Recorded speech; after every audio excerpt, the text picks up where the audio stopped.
Supplementary. Seed germination. The first step in the process of plant growth is seed germination. The seed germinates when favorable conditions for growth exist in the environment.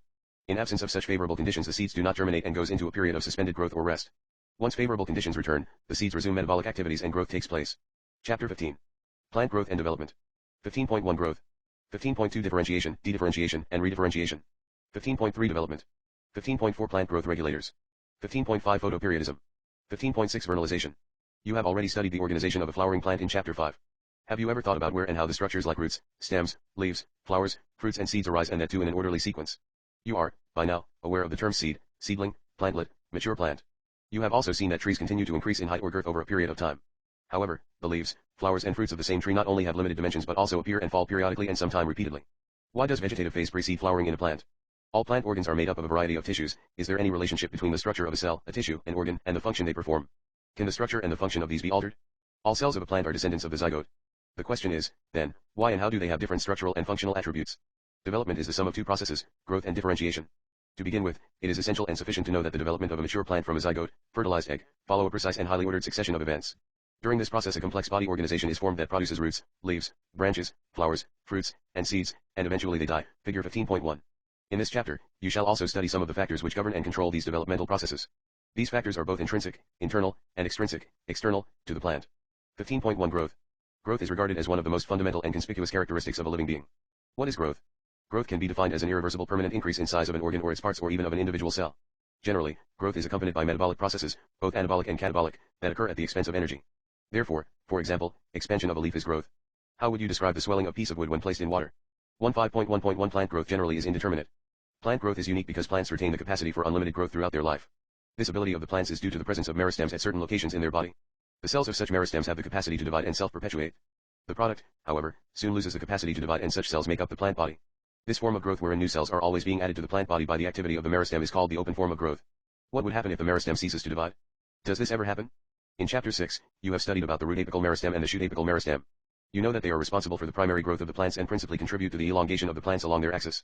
You also know that in dicotyledonous plants and gymnosperms, the lateral meristems, vascular cambium, and cork cambium appear later in life. These are the meristems that cause the increase in the girth of the organs in which they are active. This is known as secondary growth of the plant, see figure 15.2. 15.1.2 Growth is measurable. Growth, at a cellular level, is principally a consequence of increase in the amount of protoplasm. Since increase in protoplasm is difficult to measure directly, one generally measures some quantity which is more or less proportional to it. Growth is, therefore, measured by a variety of parameters, some of which are increase in fresh weight, dry weight, length, area, volume, and cell number. You may find it amazing to know that one single maize root apical MERS item can give rise to more than 17,500 new cells per hour, whereas cells in a watermelon may increase in size by up to 350,000 times. In the former, growth is expressed as increase in cell number, the latter expresses growth as increase in size of the cell. While the growth of a pollen tube is measured in terms of its length, an increase in surface area denotes the growth in a dorsiventral leaf. 15.1.3 Phases of growth. The period of growth is generally divided into three phases, namely, meristematic, elongation and maturation, figure 15.3. Let us understand this by looking at the root tips. The constantly dividing cells, both at the root apex and the shoot apex, represent the meristematic phase of growth. The cells in this region are rich in protoplasm, possess large conspicuous nuclei. Their cell walls are primary in nature, thin and cellulosic with abundant plasmidesmatal connections. The cells proximal, just next, away from the tip, to the meristematic zone represent the phase of elongation. Increased vacuolation, cell enlargement, and new cell wall deposition are the characteristics of the cells in this phase. Further away from the apex, that is, more proximal to the phase of elongation, lies the portion of axis which is undergoing the phase of maturation. The cells of this zone attain their maximal size in terms of wall thickening and protoplasmic modifications. Most of the tissues and cell types you have studied in Chapter 6 represent this phase. 15.1.4 Growth rates. The increased growth per unit time is termed as growth rate. Thus, rate of growth can be expressed mathematically. An organism, or a part of the organism, can produce more cells in a variety of ways. The growth rate shows an increase that may be arithmetic or geometrical, figure 15.4. In arithmetic growth, following mitotic cell division, only one daughter cell continues to divide while the other differentiates and matures. The simplest expression of arithmetic growth is exemplified by root elongating at a constant rate. Look at figure 15.5. On plotting the length of the organ against time, a linear curve is obtained. Mathematically, it is expressed as LT equals L naught plus RT. LT equals length at time t. L naught equals length at time 0. R equals growth rate / elongation per unit time. Let us now see what happens in geometrical growth. In most systems, the initial growth is slow, lag phase, and it increases rapidly thereafter, at an exponential rate, log or exponential phase. Here, both the progeny cells following mitotic cell division retain the ability to divide and continue to do so. However, with limited nutrient supply, the growth slows down leading to a stationary phase. If we plot the parameter of growth against time, we get a typical sigmoid or S-curve, figure 15.6. A sigmoid curve is a characteristic of living organism growing in a natural environment. It is typical for all cells, tissues, and organs of a plant. Can you think of more similar examples? What kind of a curve can you expect in a tree showing seasonal activities? The exponential growth can be expressed as W1 equals W naught ERT. W1 equals final size, weight, height, number etc. W naught equals initial size at the beginning of the period. R equals growth rate. T equals time of growth. E equals base of natural logarithms. Here, R is the relative growth rate and is also the measure of the ability of the plant to produce new plant material, referred to as efficiency index. Hence, the final size of W1 depends on the initial size, W0. Quantitative comparisons between the growth of living system can also be made in two ways. First, measurement and the comparison of total growth per unit time is called the absolute growth rate. 2. The growth of the given system per unit time expressed on a common basis, e.g., per unit initial parameter is called the relative growth rate. In figure 15.72 leaves, A and B, are drawn that are of different sizes but shows absolute increase in area in the given time to give leaves, A1 and B1. However, one of them shows much higher relative growth rate. Which one and why? 15.1.5 Conditions for growth. Why do you not try to write down what you think are necessary conditions for growth? This list may have water, oxygen, and nutrients as very essential elements for growth. The plant cells grow in size by cell enlargement, which in turn requires water. Turgidity of cells helps in extension growth. Thus, plant growth and further development is intimately linked to the water status of the plant. Water also provides the medium for enzymatic activities needed for growth. Oxygen helps in releasing metabolic energy essential for growth activities. Nutrients, macro and micro essential elements, are required by plants for the synthesis of protoplasm and act as source of energy. In addition, every plant organism has an optimum temperature range best suited for its growth. Any deviation from this range could be detrimental to its survival. Environmental signals such as light and gravity also affect certain phases/stages of growth. 15.2 Differentiation, dedifferentiation and redifferentiation. The cells derived from root apical and shoot apical meristems and cambium differentiate and mature to perform specific functions. This act leading to maturation is termed as differentiation. During differentiation, cells undergo few to major structural changes both in their cell walls and protoplasm. For example, to form a trachyre element, the cells would lose their protoplasm. They also develop a very strong, elastic, lignocellulosic secondary cell walls, to carry water to long distances even under extreme tension. Try to correlate the various anatomical features you encounter in plants to the functions they perform. Plants show another interesting phenomenon. The living differentiated cells, that by now have lost the capacity to divide, can regain the capacity of division under certain conditions. This phenomenon is termed as dedifferentiation.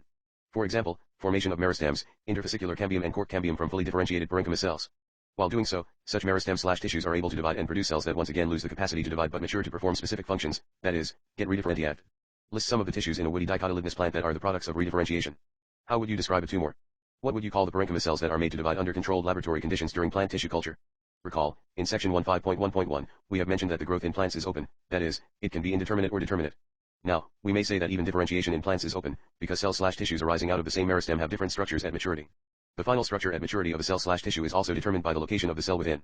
For example, cells positioned away from root apical meristems differentiate as root cap cells, while those pushed to the periphery mature as epidermis. Can you add a few more examples of open differentiation correlating the position of a cell to its position in an organ? 15.3 Development. Development is a term that includes all changes that an organism goes through during its life cycle from germination of the seed to senescence. Diagrammatic representation of the sequence of processes which constitute the development of a cell of a higher plant is given in figure 15.8. It is also applicable to tissues/organs. Plants follow different pathways in response to environment or phases of life to form different kinds of structures. This ability is called plasticity, e.g., heterophyly in cotton, coriander, and larkspur.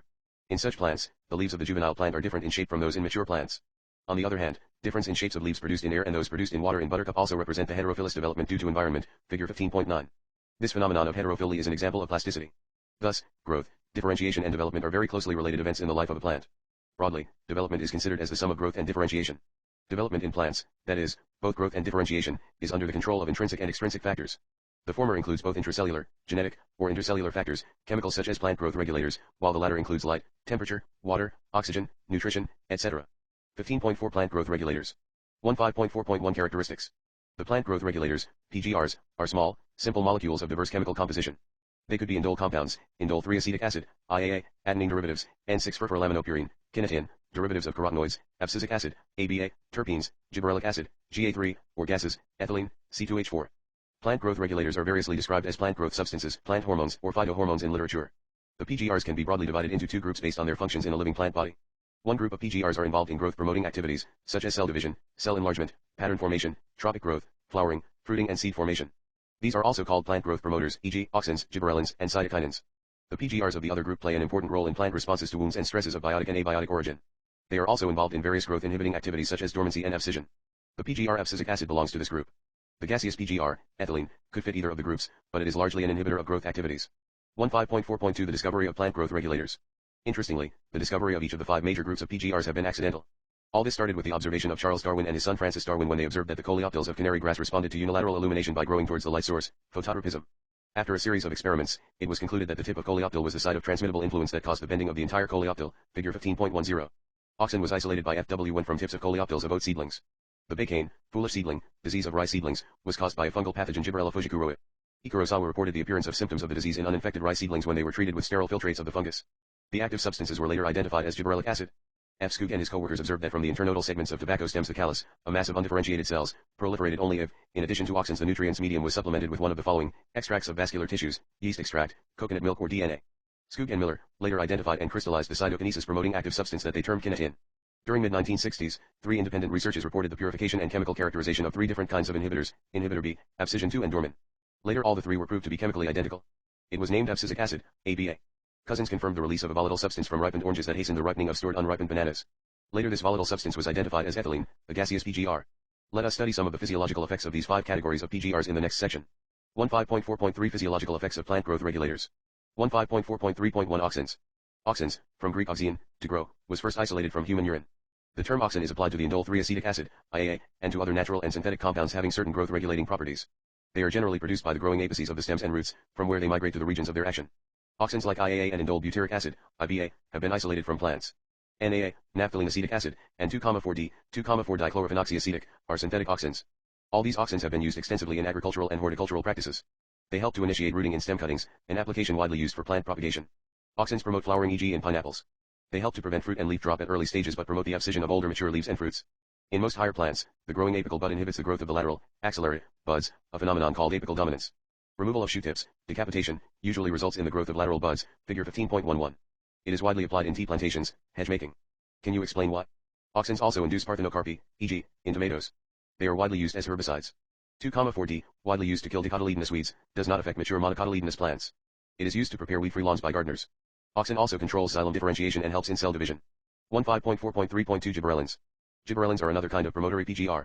There are more than 100 gibberellins reported from widely different organisms such as fungi and higher plants. They are denoted as GA1, GA2, GA3, and so on. However, gibberellic acid, GA3, was one of the first gibberellins to be discovered and remains the most intensively studied form. All GAs are acidic. They produce a wide range of physiological responses in the plants. Their ability to cause an increase in length of axis is used to increase the length of grape stalks. Gibberellins cause fruits like apple to elongate and improve its shape. They also delay senescence. Thus, the fruits can be left on the tree longer so as to extend the market period. GA3 is used to speed up the malting process in brewing industry. Sugarcane stores carbohydrate as sugar in their stems. Spraying sugarcane crop with gibberellins increases the length of the stem, thus increasing the yield by as much as 20 tons per acre. Spraying juvenile conifers with GS hastens the maturity period, thus leading to early seed production. Gibberellins also promotes folding, internode elongation just prior to flowering, in beet, cabbages, and many plants with rosette habit. 15.4.3.3 Cytokinins. Cytokinins have specific effects on cytokinesis, and were discovered as kinetin, a modified form of adenine, a purine, from the autoclaved herring sperm DNA. Kinetin does not occur naturally in plants. Search for natural substances with cytokinin-like activities led to the isolation of zidin from corn kernels and coconut milk.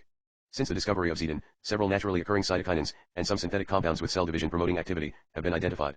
Natural cytokinins are synthesized in regions where rapid cell division occurs, for example, root apices, developing shoot buds, young fruits, etc. It helps to produce new leaves, chloroplasts in leaves, lateral shoot growth and adventitious shoot formation. Cytokinins help overcome the apical dominance. They promote nutrient mobilization which helps in the delay of leaf senescence. 15.4.3.4 Ethylene. Ethylene is a simple gaseous PGR. It is synthesized in large amounts by tissues undergoing senescence and ripening fruits. Influences of ethylene on plants include horizontal growth of seedlings, swelling of the axis and apical hook formation in dicot seedlings. Ethylene promotes senescence and abscission of plant organs especially of leaves and flowers. Ethylene is highly effective in fruit ripening. It enhances the respiration rate during ripening of the fruits. This rise in rate of respiration is called respiratory climactic. Ethylene breaks seed and bud dormancy, initiates germination in peanut seeds, sprouting of potato tubers. Ethylene promotes rapid internode/petiole elongation in deep water rice plants. It helps leaves/upper parts of the shoot to remain above water. Ethylene also promotes root growth and root hair formation, thus helping the plants to increase their absorption surface. Ethylene is used to initiate flowering and for synchronizing fruit set in pineapples. It also induces flowering in mango. Since ethylene regulates so many physiological processes, it is one of the most widely used PGR in agriculture. The most widely used compound as source of ethylene is ethefon. Ethefon in an aqueous solution is readily absorbed and transported within the plant and releases ethylene slowly. Ethefon hastens fruit ripening in tomatoes and apples and accelerates abscission in flowers and fruits, thinning of cotton, cherry, walnut. It promotes female flowers in cucumbers thereby increasing the yield. 15.4.3.5 Abscisic acid. As mentioned earlier, abscisic acid, ABA, was discovered for its role in regulating abscission and dormancy. But like other PGRs, it also has other wide-ranging effects on plant growth and development. It acts as a general plant growth inhibitor and an inhibitor of plant metabolism. ABA inhibits seed germination. ABA stimulates the closure of stomata in the epidermis and increases the tolerance of plants to various kinds of stresses. Therefore, it is also called the stress hormone. ABA plays an important role in seed development, maturation, and dormancy. By inducing dormancy, ABA helps seeds to withstand desiccation and other factors unfavorable for growth. In most situations, ABA acts as an antagonist to gas. We may summarize that for any and every phase of growth, differentiation, and development of plants, one or the other PGR has some role to play. Such roles could be complementary or antagonistic. These could be individualistic or synergistic.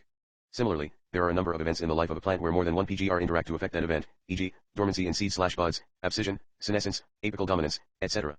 Remember, the role of PGR is of only one kind of intrinsic control. Along with genomic control and extrinsic factors, they play an important role in plant growth and development. Many of the extrinsic factors such as temperature and light, control plant growth and development via PGR. Some of such events could be vernalization, flowering, dormancy, seed germination, plant movements, etc. We shall discuss briefly the role of light and temperature, both of them, the extrinsic factors, on initiation of flowering. 15.5 Photoperiodism. It has been observed that some plants require a periodic exposure to light to induce flowering. It is also seen that such plants are able to measure the duration of exposure to light. For example, some plants require the exposure to light for a period exceeding a well-defined critical duration, while others must be exposed to light for a period less than this critical duration before the flowering is initiated in them. The former group of plants are called long-day plants while the latter ones are termed short-day plants. The critical duration is different for different plants. There are many plants, however, where there is no such correlation between exposure to light duration and induction of flowering response. Such plants are called day-neutral plants, figure 15.12.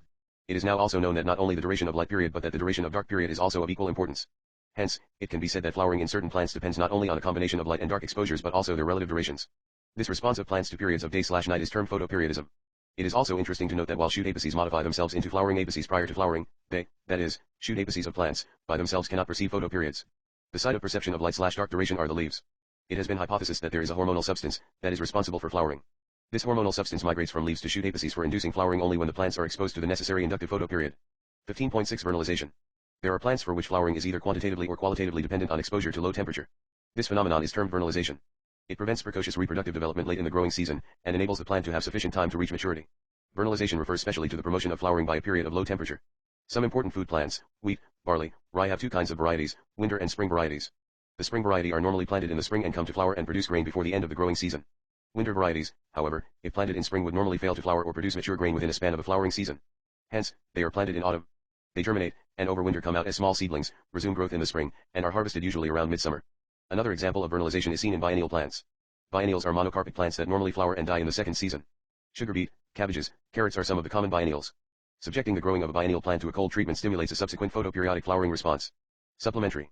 Seed dormancy. There are certain seeds which fail to germinate even when external conditions are favorable. Such needs are understood to be undergoing a period of dormancy which is controlled not by external environment but are under endogenous control or conditions within the seed itself. Impermeable and hard seed coat, presence of chemical inhibitors such as abscisic acids, phenolic acids, pyridoscorbic acid, and immature embryos are some of the reasons which causes seed dormancy. This dormancy however can be overcome through natural means and various other man-made measures. For example, the seed coat barrier in some seeds can be broken by mechanical abrasions or caused by microbial action, and passage through digestive tract of animals. Effective inhibitory substances can be removed by subjecting the seeds to chilling conditions or by application of certain chemicals like gibberellic acid and nitrates. Changing the environmental conditions, such as light and temperature are other methods to overcome seed dormancy. Summary. Growth is one of the most conspicuous events in any living organism. It is an irreversible increase expressed in parameters such as size, area, length, height, volume, cell number, etc. It conspicuously involves increased protoplasmic material. In plants, meristems are the sites of growth. Root and shoot apical meristem sometimes along with intercalary meristem, contribute to the elongation growth of plant axis. Growth is indeterminate in higher plants. Following cell division in root and shoot apical meristem cells, the growth could be arithmetic or geometrical. Growth may not be and generally is not sustained at a high rate throughout the life of cell/tissue/organ/organism. One can define three principal phases of growth, the lag, the log, and the senescent phase.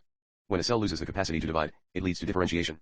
Differentiation results in development of structures that is commensurate with the function the cells finally has to perform. General principles for differentiation for cell, tissues, and organs are similar. A differentiated cell may dedifferentiate and then redifferentiate. Since differentiation in plants is open, the development could also be flexible, that is, the development is the sum of growth and differentiation. Plant exhibit plasticity in development.